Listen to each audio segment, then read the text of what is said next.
Number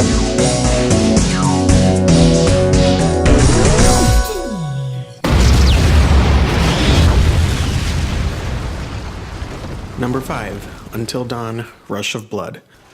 Rush of Blood was the first game that I purchased for the PSVR, aside from PSVR Worlds that came with my VR bundle. Since launch day, many of my friends' first VR experiences have been on my PSVR, and Rush of Blood is usually the first game that I have them play. It may seem like a cruel joke to have someone's first VR experience be a horror game, but the truth is, with Rush of Blood's intuitive controls and the game's simple shoot-'em-up premise, I can't think of a better starting point for anyone's VR adventure. It does help that the game's first level is a simple carnival-style shooting gallery before things get too intense. This gives the game what I would guess is the first non-boring tutorial level ever. Beginner comments aside, Until Dawn Rush of Blood is a rails shooter that will make you scared and uncomfortable more than a few times as you go through all 7 levels of increasing amounts of horror. This game is just as fun as it is scary. I mean, how can you go wrong fighting monsters while dual-wielding sawed-off shotguns on a roller coaster? Number 4, Farpoint. The other piece of PSVR equipment that I felt the need to pre-order was the Farpoint AIM controller bundle, and I'm glad I did after hearing about the limited supply we saw with this highly demanded product. The hype was real though, folks. The AIM controller is a solid and well-crafted peripheral. Coupled with the PSVR, it made Farpoint, a game that I would otherwise dismiss, into an absolute must-play. The AIM controller tracking is spot on and one-to-one with your real-world movements. The joysticks on the AIM controller give you full locomotion through the Farpoint world like you would have in a Call of Duty or other first-person shooter game. My favorite aspects of Farpoint are the challenges, in which you pick a level and go fight your way through hordes of arachnid and humanoid enemies in an effort to get a high score on the leaderboard. There is also online co-op, which is essentially the same thing as the challenges, except you and a buddy take on the worst that this alien planet has to offer.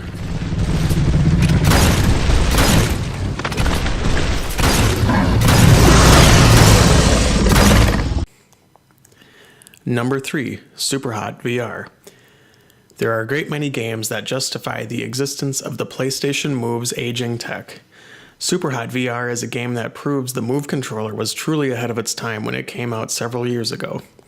In Superhot, those Move controllers are controllers no more. Instead, they are a pistol, a shotgun, a bottle of wine, an ashtray, or anything else you may grab to ensure you don't fall dead at the hands of your red, crystallized enemies.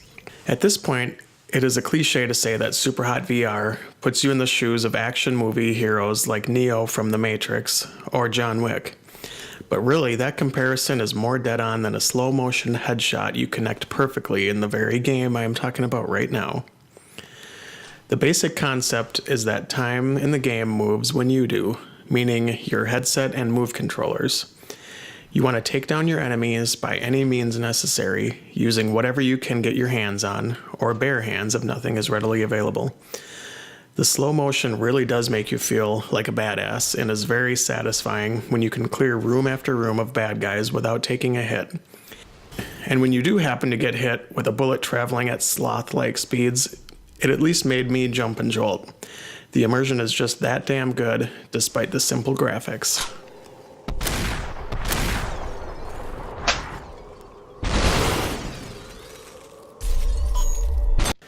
Number 2, Resident Evil 7. Since Resident Evil 7 came out in January, I have long considered it the best video game that I have ever played. I've played it through in both 2D mode on my TV and in VR. It really is no contest with how much better this game is in VR. The immersion is like nothing I've ever experienced before, and with a game this scary, that's not something to be taken lightly.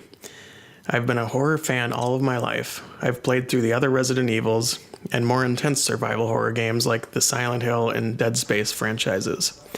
But no amount of scary games or movies can prepare you for what Resident Evil 7 in VR brings to the table.